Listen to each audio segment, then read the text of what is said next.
Welcome back to Arsenal News TV, and this is the second part of the Arsenal player ratings for this season so far. So if you guys haven't checked out the first parts, I'll leave a link somewhere in this video. So today we're going to look specifically at the defenders. In the previous video we looked at the goalkeepers, and now we're going to look at the defenders and give a player rating for each defender for this season so far. So let's get right into it. So the first player on the list is Hector Bellerin. It's difficult to understand quite why Hector Bellerin attracts so much stick from the Arsenal fan base. He's a decent enough right back who only returned from a serious ACL injury at the start of last season. He started this campaign in good form, as well registering 4 assists in his opening 9 appearances and receiving his first Spain call-up in 4 years. Since then though, his form has dipped slightly, and the recent performances of Cedric Soares and Calum Chambers in the position have shone a bad light on his attacking output.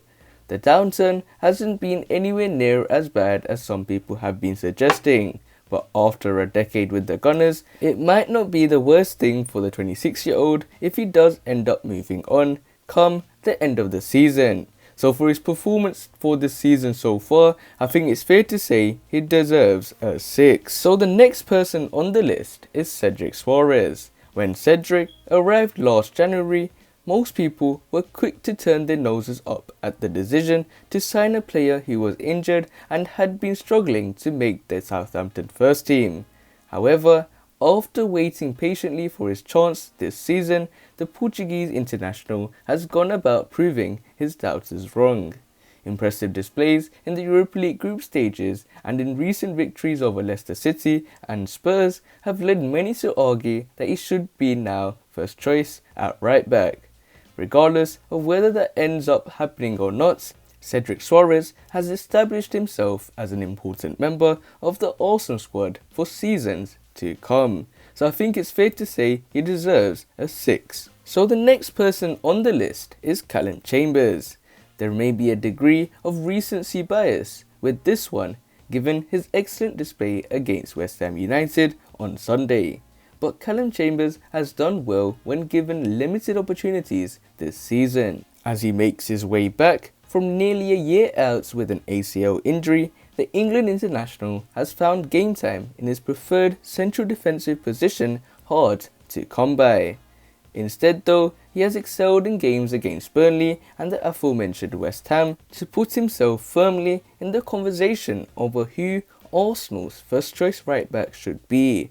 Versatile, dependable and professional, Calum Chambers has shown himself to be an excellent squad player who Mikel Arteta should be looking to hold on to, and I think he deserves a 6. So the next person on the list is Rob Holding. There is a strong argument to be made that Rob Holding has been Arsenal's best central defender this season. The 25-year-old seemed to be out of the door in September, when Newcastle United were closely linked to his signature. But since then, he has grasped his chance to be a key defender in the Gunners' backline and was rewarded with a contract extension in January.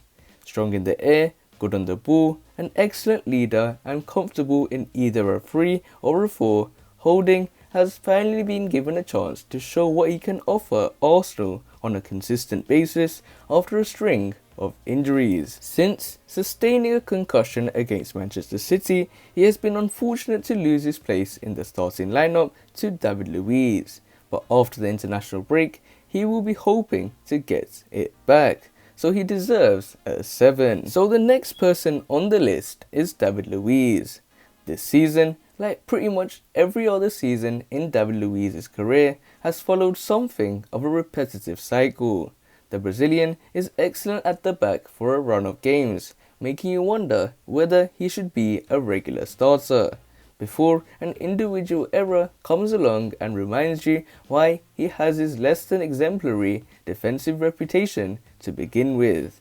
David Luiz has been fine for much of the season and is clearly an influential leader with Arsenal's young dressing room. But with Rob Holding's good form and younger right-sided centre-backs like William Saliba and Dinos Mavropanos set to come back from loan, the 33-year-old hasn't really done enough to suggest his contract should be extended at the end of the campaign. So I think he deserves a 6. So the next person on the list is Gabriel Magalhaes. The Brazilian started the season with 3 Player of the Month awards in a row and stood out as one of Arsenal's best players during the tough run of November and December.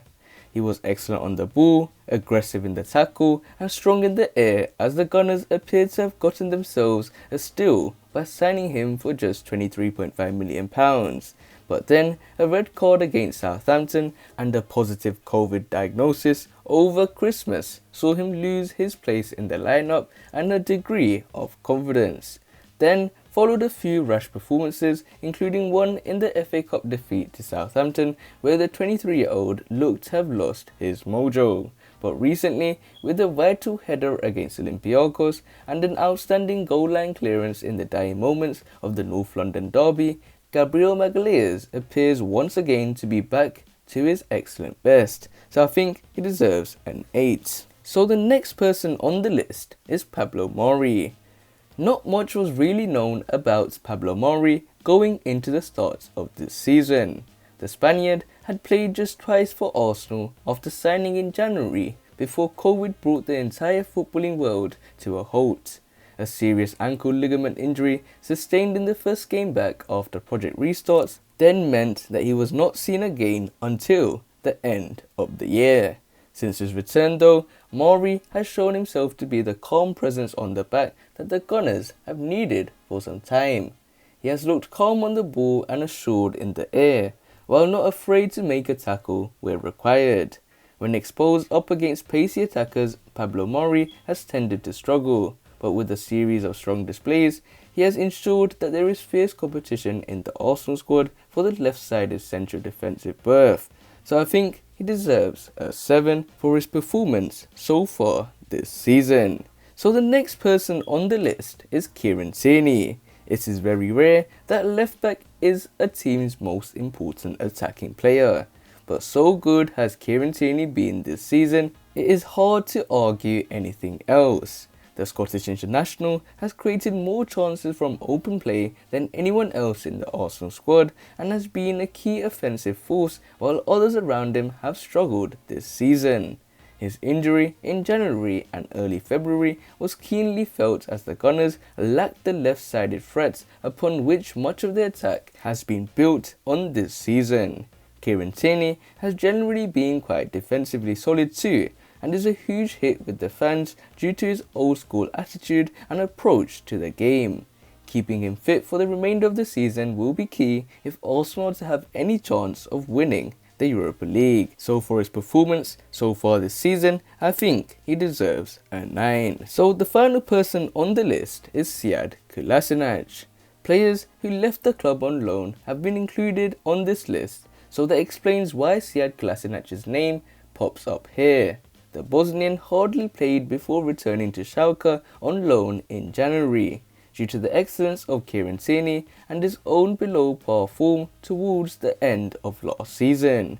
If the Königsblauen are relegated this season, his move there may not be permanent, but it is almost certain that Sead Kolasinac will move on somewhere else at the end of this campaign, and for his performance for Arsenal so far this season, he doesn't receive a rating from me. So these are my player ratings for the players in defense so far this season. If you guys like the series, I'm going to do the midfielders and forwards in a separate video. But other than that guys, remain blessed, stay tuned for the next video, and peace.